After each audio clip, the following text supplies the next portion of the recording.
पुणे विमानतळाच्या विस्तारित टर्मिनलचं आज उद्घाटन होत आहे। पंतप्रधान मोदींच्या हस्ते ऑनलाईन उद्घाटन पार पडणार आहे। उपमुख्यमंत्री देवेंद्र फडणवीस आणि अजित पवार विमानतळावर दाखल झालेत। दोन्ही उपमुख्यमंत्री संपूर्ण एअरपोर्टच्या नवीन कामाची पाहणी करतायत। मिकी घई आपले प्रतिनिधी आपल्याला या सगळ्या संदर्भात अधिक अपडेट देतील। मिकी, बहुप्रतीक्षित असा हा क्षण आहे पुणे विमानतळाच्या नवीन टर्मिनलचं उद्घाटन। कार्यक्रम कसा आहे, कोण कोण उपस्थित आहे?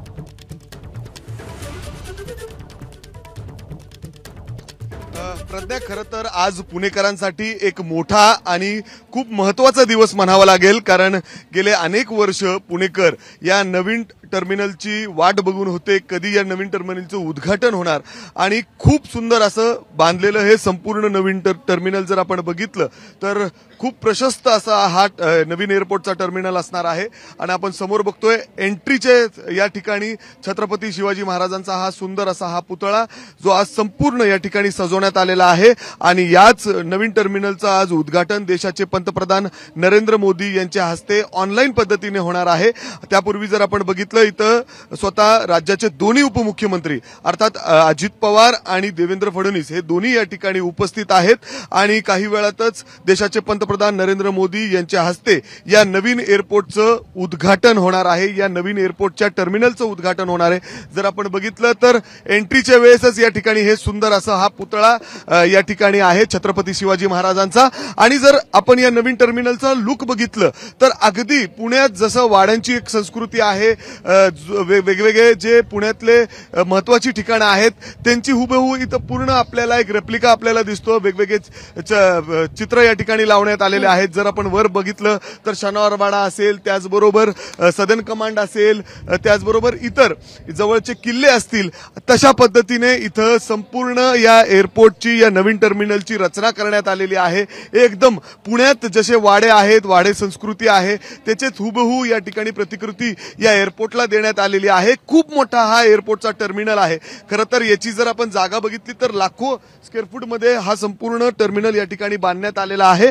त्याचबरोबर जर आपण इथं बघितलं तर जवळपास 1 कोटीहून अधिक लोक पूर्ण वर्षभरात इथून ये जा करू शकतात, एवढी प्रशस्त पार्किंग इथं करण्यात आलेली आहे, व्यवस्था लोकांची असणार आहे।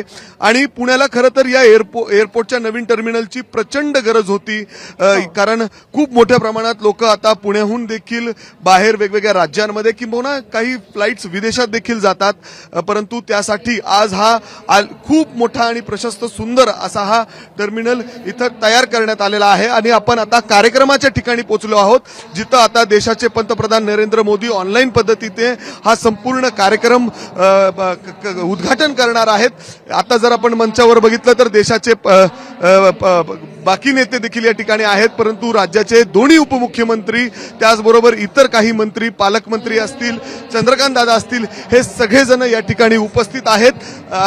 कार्यक्रमाच्या ठिकाणी आपण बघू शकतो खूप सुंदर असा हा एअरपोर्ट आहे। लगेच काउंटर, बरेचदा जेव्हा प्रवासी प्रवास करतात त्यांना लगेचसाठी तासनतास थांबावं लागतं, इथं थांबावं लागणार नाही अशी व्यवस्था या ठिकाणी करण्यात आलेली आहे। कारण इथं जवळपास 35 ते 40 काउंटर आहेत, जेणेकरून सहजतेने लोकांना आतमध्ये जाता येईल अशी ही सुंदर व्यवस्था या ठिकाणी आहे। जर आपण बघितलं तर समोरच आता मंचावर राज्याचे दोन्ही उपमुख्यमंत्री इथं उपस्थित आहेत, ते देखील या कार्यक्रमाला उपस्थितींनी लावलेली आहे। प्रचंड पुणेकरांमध्ये उत्सुकता आहे, अनेक लोक या ठिकाणी आज पोहोचलेली आहेत। जर आपण बघितलं तर काही वेळापूर्वी दोन्ही उपमुख्यमंत्र्यांनी जाऊन आतमध्ये या संपूर्ण कामाची पाहणी केलेली आहे, इथले इंजिनियर्सशी त्यांची बातचीत केलेली आहे, खूप सुंदर वेगवेगळी माहिती त्यांनी या ठिकाणी घेतलेली आहे। आणि जसं अपेक्षित होतं पुण्याला तसंच एअरपोर्टच्या या दुसऱ्या टर्मिनल आज इथं बनून तयार आहे आणि इथून पुढं सगळ्यांना याचा खूप फायदा होणार आहे। जर आपण इथं बघितलं तर मंचावर आपण बघू शकतो की स्वतः देवेंद्र फडणवीस असतील, त्याचबरोबर अजितदादा असेल, चंद्रकांत पाटील असतील, दिलीप वळसे पाटील असतील आणि त्याचबरोबर मेधाताई कुलकर्णी असेल, हे सगळेजण इथं उपस्थित आहेत। आणि काही वेळातच देशाचे पंतप्रधान नरेंद्र मोदी या एअरपोर्टच्या नवीन टर्मिनलचं उद्घाटन ऑनलाईन पद्धतीने करणार आहेत. काही दिवसांपूर्वी त्यांनी मेट्रोच्या नवीन टप्प्याचं देखील उद्घाटन केलेलं आहे. त्यामुळं पुणेकरांना खूप मोठ्या प्रमाणात जे विकास कामं झालेली आहेत त्यांना या ठिकाणी हात लावलं जातंय, त्याचं उद्घाटन केलं जातंय. ते जवळजवळ आता पूर्ण होत आहेत. काही लोक आहेत, आयुक्त सुद्धा आहेत, कारण त्यांचं खूप मोठा इथं बघितलं तर वाटा राहिला आहे. त्यांच्याशी आपण बोलू. सर, खूप सुंदर असा एअरपोर्ट या ठिकाणी तयार आहे. खूप लोकांना फायदा होणार आहे. साधारण कशा पद्धतीने याचा फायदा लोकांना होईल, किती लोक ये जा करू शकतात? या नवीन टर्मिनलला 34 चेक इन स्टेशन्स बांधण्यात आलेले आहेत आणि याच्यामध्ये खूप काही जे लोक आहेत त्यांना वेटिंग पिरियड फार कमी होईल. तसेच सिक्युरिटी जे वेटिंग पिरियड असते ते सुद्धा कमी होणार आहे, कारण की सिक्युरिटीसाठी पण खूप जास्त टर्मिनल्स बांधण्यात आलेले आहेत.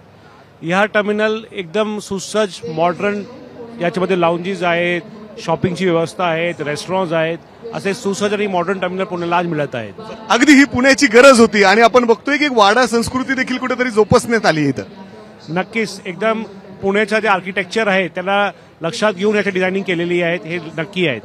जर आपण बघितलं की स्वतः आयुक्तांनी देखील सांगितलंय की आतमध्ये हॉटेल्स, वेगवेगळी फूड्स, आतमध्ये शॉपिंग करता येईल अशी देखील व्यवस्था करण्यात आलेली आहे. असा हा सुंदर एअरपोर्टचा नवीन टर्मिनल बनून तयार आहे आणि काही वेळातच देशाचे पंतप्रधान नरेंद्र मोदी याचं उद्घाटन करतील. प्रज्ञा, मिकी, धन्यवाद दिलेल्या या सगळ्या सविस्तर माहितीबद्दल. एबीपी माझा, उघडा डोळे बघा नीट.